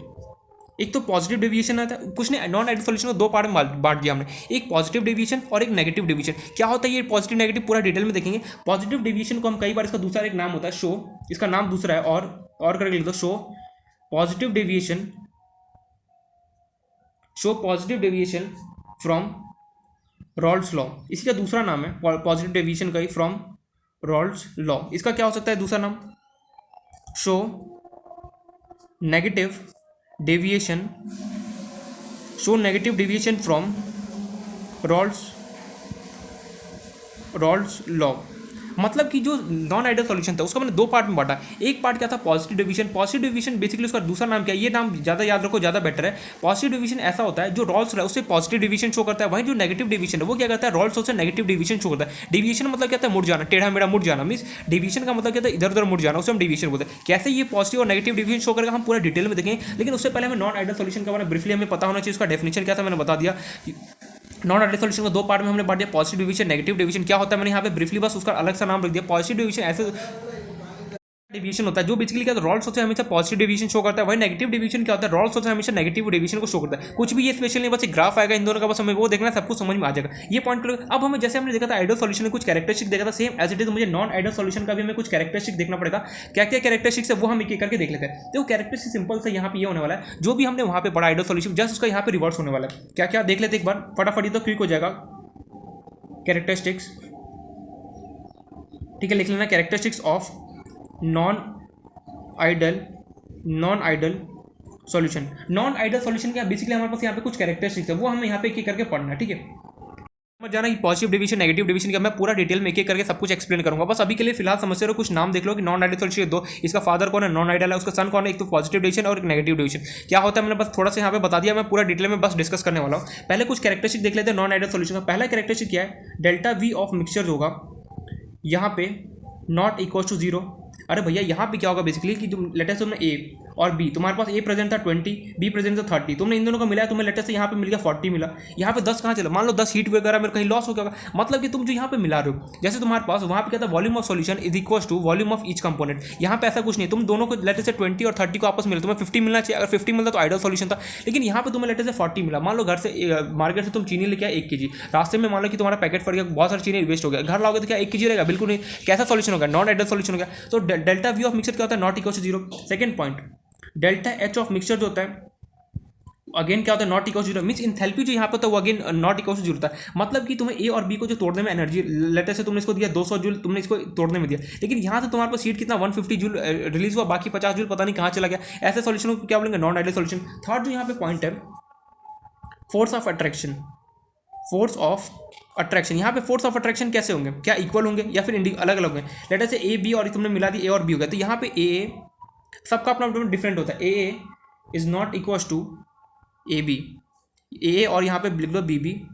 ए और बी बी का जो इंट्रैक्शन होगा वो ए बी के इक्वल नहीं होगा। मतलब कि यहाँ पे ए और बी, यहाँ पे तुम्हारे पास कंटेनर जिसके अंदर ए पड़ा है और यही कंटेनर जिसके अंदर बी पड़ा हुआ है, इसके अंदर जो अपना एक दूसरे से इंट्रैक्शन होंगे, कैसे ए हो रहा होगा, सिमिलरली यहाँ पे इंट्रैक्शन कैसा होगा, अपने अपने पार्टिकल से बी बी होगा। जब तुम इन दोनों को तुम मिलाओगे तो रॉल्स लॉ में आइडियल सॉल्यूशन में देखा था तीनों का आपस में इंट्रैक्शन क्या हो रहा है, इक्वल था। लेकिन ये वही नॉन आइडियल सॉल्यूशन में क्या था, नॉट इक्वल मीन्स सबका कोई अपना अपना अलग होता है। लेटर से यहाँ पे कुछ 10 था, यहाँ पे इसका पास भी 10 था, यहाँ पे कुछ मिल गया 20 मिल गया 30 मिल गया, इस टाइप से हो रहा था। मीन्स नॉन आइडियल सॉल्यूशन में इंट्रैक्शन क्या होता है, तीनों का क्या होता है डिफरेंट, ए या फिर बी बी बोलो, इज नॉट इक्वल टू क्या होगा, ए बी के इंट्रैक्शन के इक्वल नहीं होता है। फोर्थ पॉइंट क्या है हमारे पास, लेकिन यहाँ पे कॉमन प्रॉपर्टी, कॉमन प्रॉपर्टी क्या है, डेल्टा एस वहाँ पे भी क्या था, लेस देन 0 था, यहाँ पे भी वही होगा। एंड ओहो, डेल्टा एस तो ग्रेटर देन 0 था, सॉरी डेल्टा एस क्या था हमारे पास, ग्रेटर देन 0 था। एंड डेल्टा जी था क्या था, लेस देन 0 था। देखो delta S of mixture greater than 0, delta G of mixture less than 0। तो मीन्स यहाँ पे भी सेम वही प्रॉपर्टी, जो एंट्रोपी होता है वो ग्रेटर देन 0 होता है, आइडियल हो चाहे नॉन आइडियल हो। एंड जो गिव्स फ्री एनर्जी होता है वो लेस देन क्या होता है, 0 होता है। आइडियल हो चाहे तुम नॉन आइडियल हो, दोनों में क्या होता है, ये सेम काम बेसिकली कर रहा होता है। तो ये कुछ हमारे पास कैरेक्टरिस्टिक था नॉन आइडियल सॉल्यूशन का। मैंने यहाँ पे फटाफट इसलिए बता ताकि हमें पूरा इन्फॉर्मेशन है, डेल्टा जी ऑफ मिक्सचर क्या होता है, डेल्टा एच मिक्सचर क्या होता है, ये सब कुछ हम ऑलरेडी आइडियल सॉल्यूशन में देख रखा है। बस यहाँ पे मुझे पता जस्ट हुआ रिवर्स होता है। आइडियल सॉल्यूशन में जो भी चीज़ हो रहा होगा, जो इक्वल टू 0 था, जस्ट उसका क्या होता है, रिवर्स यहाँ पे हमारे पास हो रहा था। ये पॉइंट हम क्लियर है। तो नॉन आइडियल सॉल्यूशन के बारे में मैंने ब्रीफली यहाँ पे डेफिनेशन दे दिया, उसके बता दे क्या होता है, फिर कुछ कैरेक्टरिस्टिक्स भी यहाँ पे बता दिया। फिर नॉन आइडियल सॉल्यूशन का मैंने दो पार्ट बता दिया, एक तो पॉजिटिव डिवीजन होता है और एक नेगेटिव डिवीजन होता है। अब हमें क्या करना है, अब हमें यहाँ पे ग्राफ बनाना है। लेकिन ग्राफ बनाने से पहले हमें सबसे पहले क्या होगा, एक एक करके सबसे पहले पढ़ना पड़ेगा। सबसे पहले हम देखेंगे पॉजिटिव डिवीजन, फिर चलेंगे नेगेटिव डिवीजन, दोनों के बाद पढ़ने का फिर हम क्या करेंगे, non ideal solution, positive division और नेगेटिव तीनों का एक साथ कंबाइन ग्राफ बनेंगे। करता हूं पॉजिटिव डिवीजन। देखो नाम से लग रहा है बहुत भारी भरकम सा, कुछ भी नहीं, एकदम सिंपल सा होगा। पॉजिटिव मतलब क्या लगता है, 0 से बड़ा होना, नेगेटिव मतलब क्या होता है, 0 से छोटा, बस वही यहाँ पर रिलेटेड होने वाला है। तो स्टार्ट करते हैं इसका जो फर्स्ट पार्ट है आइडियल सॉल्यूशन का, पॉजिटिव डिवीजन। और पॉजिटिव डिवीजन ना बोल के बेसिकली इसको कई बार ना, ये जो सेकंड जिसका नाम मैंने बोला था ना, वो बहुत ज़्यादा मतलब बेटर रहता है। Non ideal solution showing, non ideal solution, non ideal solution showing positive deviation from, positive deviation from Rawls law, ये जो नाम है ना इसका, ये पूरा इसी के अंदर सब कुछ टॉपिक छुपा है। ये जो नाम है ना, अगर तुम पॉजिटिव डिवीजन अगर तुम इससे तरीके से याद रिलेट करते हो ना तो काफ़ी बेटर है। देखो पॉजिटिव डिवीजन जब भी दिमाग में आना समझ जाना, ये पॉजिटिव डिवीजन का मतलब है रॉल्स लॉ से हमेशा पॉजिटिव डिवीजन छोड़ना। या डेविएशन मतलब तो होता है टेढ़ा मेढ़ा मुड़ जाना, उसे बोलते हैं हम डेविएशन, ठीक है, ये पॉइंट तो क्लियर है। लेकिन पॉजिटिव डिवीजन ना बोलकर ये नाम लिखोगे तो ज़्यादा बेटर था। अब ये होता क्या है यार, पॉजिटिव डिवीजन क्या होता है सिंपली कि जो हम पी ऑब्जर्व किया या फिर तुमने एक्सपेरिमेंट से वैल्यू निकाला, पी ऑब्जर्व बोलो, या फिर तुम एक्सपेरिमेंट से तुम सिंपली निकाल के ला रहे हो वैल्यू, एक्सपेरिमेंटल स्पेलिंग देख लें जो भी है, ऑब्जर्व वैल्यू बोले फिर experimental value is greater than, later से हम ए की बारे में बात करें, ए और B, P naught of A into mole fraction of A, mole fraction को क्या बोलते हैं जीटा भी बोलते हैं, याद है ना मोल फ्रैक्शन को zeta, P naught of B into X B. बस यही होता है यार पॉजिटिव डिवीजन, और कुछ भी नहीं होता यार। पॉजिटिव डिवीजन है क्या, ये क्या लिख दिया तूने, मैं यहाँ पे ये लिख रहा हूँ जो हमने ऑब्जर्व वैल्यू है। और जैसे मान लो तुम्हारे पास यहाँ पे कंटेनर था,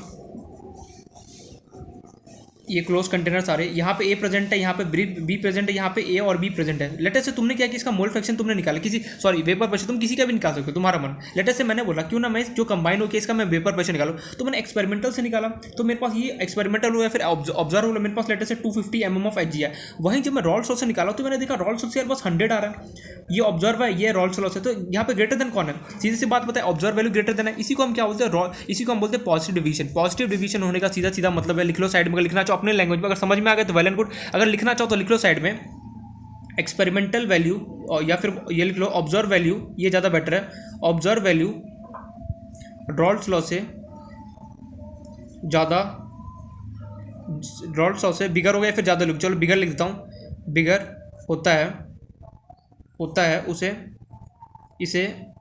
जो मन करे उसे पॉजिटिव डिवीजन बोलते हैं, पॉजिटिव डिवीएशन बोलते हैं, ठीक है, लिख लेना है।